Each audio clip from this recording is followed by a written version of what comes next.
Ever looked at your dog lounging on the sofa and wondered, wait, who's really in charge here? Maybe it's when your dog barks for a refill or leads you to their favorite park spot, making you question the power dynamic. But this isn't about a furry coup d'etat, it's about communication, not control. Most bad behaviors are just your dog expressing needs or excitement, not plotting a takeover. The real goal? Build a partnership so strong that who's in charge doesn't matter. Just trust, guidance, and fun. Let's dive into what true leadership means for you and your dog. When we talk about leadership with our dogs, it's important to understand that it's not about being the boss or exerting control for the sake of power. Leadership matters, not for control but for your dog's sense of security in a confusing human world. Imagine how overwhelming our world must seem to a dog. Strange noises, unfamiliar people, and rules that don't make sense to them. Your calm, confident guidance is what helps your dog feel safe and protected, even when things get unpredictable. Dogs don't come pre-programmed with our rules, they need a guide to help them feel safe. They look to us for cues on how to behave, what's allowed, and what's off limits. When you patiently teach your dog basic commands or new tricks, you're not just training them, you're building a language of trust and understanding that makes life less stressful for both of you. Without clear direction, dogs may act out, not to dominate, but to create order in chaos. When a dog chews on shoes or barks at the door, it's often because they're unsure of what's expected. They're not trying to take over, they're simply trying to make sense of their environment and find comfort in routine. Behaviors like leash pulling or jumping aren't power plays, they're signs of confusion or excitement. Your dog might pull on the leash because they're eager to explore, or jump up because they're thrilled to see you. These actions are invitations for guidance, not challenges to your authority. Leadership is about love and responsibility, not authority. It's about showing your dog that you're there to support them, set boundaries, and celebrate their successes. When you lead with kindness and consistency, your dog learns to trust you deeply. When you provide structure, your dog can relax and just be a dog. They don't have to worry about making decisions or keeping things under control. Instead, they can enjoy the simple pleasures of companionship, play, and rest, knowing you've got everything handled. This trust transforms your relationship from good to unbreakable. The more your dog trusts your leadership, the more confident and happy they become. You'll notice your bond growing stronger with every shared experience, every moment of understanding, and every joyful play session. That's the foundation of a harmonious home. When everyone, humans and dogs alike, feels secure, respected, and loved, your home becomes a place of peace and happiness. True leadership isn't about being the boss. It's about being the guide your dog needs to thrive. It's time to shine a light on one of the most persistent myths in dog training, the so-called alpha theory. For decades, this idea haunted dog owners and trainers alike, shaping the way people interacted with their canine companions. But where did it come from, and why does it still linger today? Back in the day, popular advice insisted that you had to dominate your dog to earn respect. People were told to use alpha roles, flipping dogs onto their backs to show who's boss, or scruff shakes, and even to always eat before their dogs to establish a so-called pack leader status. These methods were harsh, intimidating, and often left both dogs and owners feeling stressed and confused. But here's the truth. These ideas were based on early studies of captive wolves, not on real, natural dog behavior. Scientists observed unrelated wolves forced to live together in artificial settings, which led to unnatural aggression and power struggles. People assumed this was how all wolves, and by extension dogs, behave. But domestic dogs aren't wolves, and even wild wolves don't act this way in their natural environment. In fact, Dr. David Mech, the very scientist who helped popularize the alpha concept, has since debunked it. After decades of research, he realized that real wolf packs are actually family units, led by parents, not by a single dominant alpha. He spent years trying to correct this misunderstanding, but the myth still lingers in popular culture and outdated training advice. In the wild, wolf packs are families working together, not battlegrounds for dominance. Parents guide and protect their young, teaching them through example and cooperation. There's no constant struggle for power, just a natural, nurturing hierarchy based on care and trust.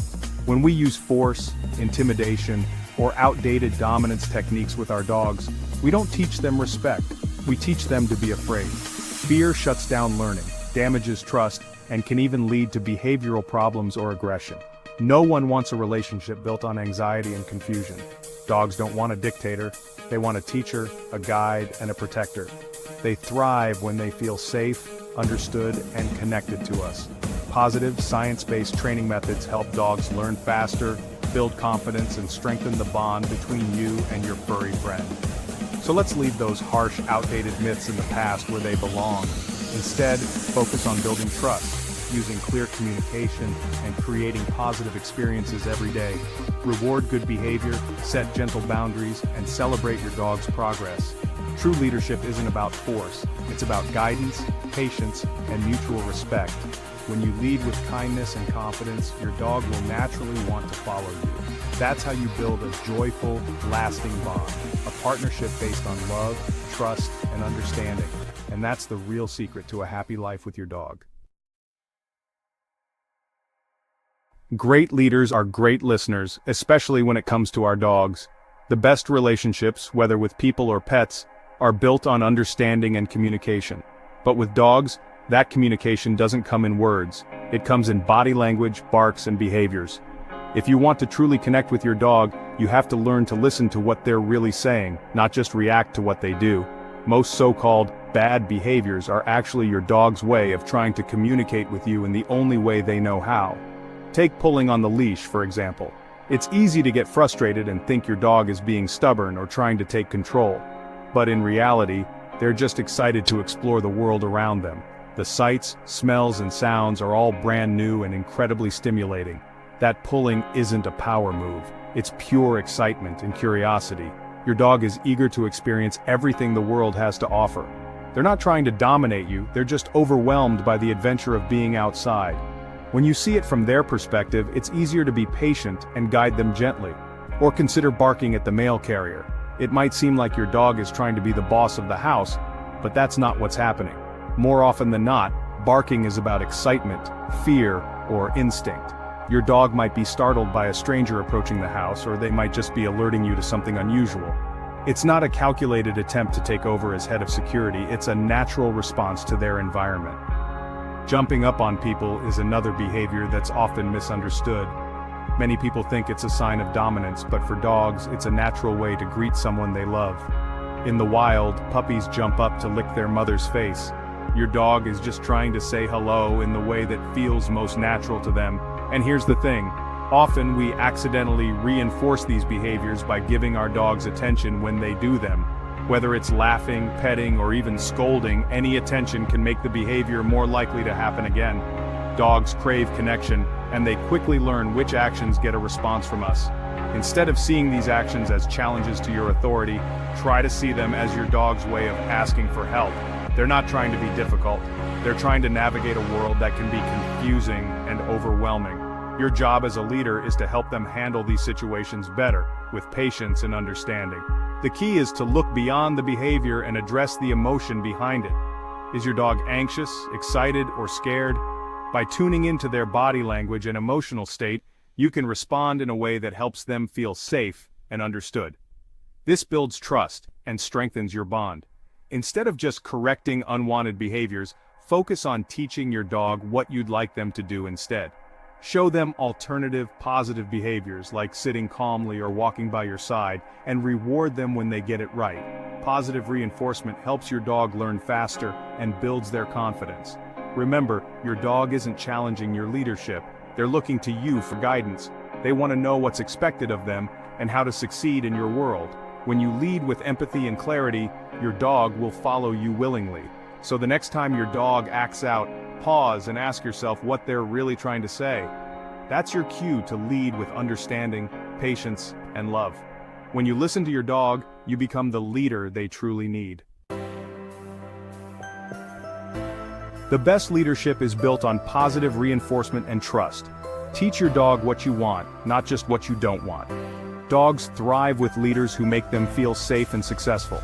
Consistency in routines and rules helps your dog know what to expect. Mixed signals create anxiety. Clear boundaries create comfort. Every positive interaction strengthens your bond. Your dog learns to look to you for guidance because it's rewarding. That's the heart of modern dog leadership. Positive leadership starts with clear rules, routines, and rewards. Set household rules and stick to them. Consistency is key. Teach alternative behaviors like go to your bed during meals. Routines give your dog comfort and reduce anxiety. Use positive reinforcement. Reward the behaviors you want to see. Short, fun training sessions keep your dog eager to learn. Use high-value rewards to make lessons stick. Manage the environment to prevent unwanted behaviors. Don't just scold. Set your dog up for success. Combine rules, routines, rewards, and management for effective, kind leadership. That's how you help your dog thrive. Leadership isn't dominance. True leaders inspire trust, not fear. Harsh methods may stop behaviors temporarily, but they create anxiety and erode trust. Punishment doesn't solve the root cause, it just suppresses signals. Dogs trained with fear may shut down or become unpredictable. Trust is your most valuable asset. Don't break it with force. Instead, ask, what do I want my dog to do instead? How can I make that rewarding? Build good behaviors with compassion and creativity.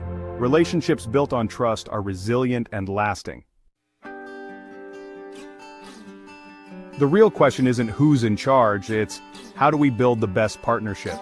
True leadership is quiet confidence, patience, and empathy. Listen to your dog's body language and respond with support. Be your dog's advocate, protect them, meet their needs, and earn their trust. When you lead with kindness, your dog looks to you for guidance in any situation.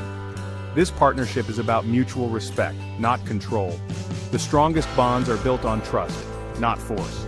You're not the boss, you're their anchor, guide, and friend. That's the most rewarding role of all. Every dog and person's leadership journey is unique. The principles are universal, but your story is special. Share your breakthroughs, challenges, and funny moments in the comments. Your experience could inspire and help someone else on their journey. Let's learn from each other and become the leaders our dogs deserve.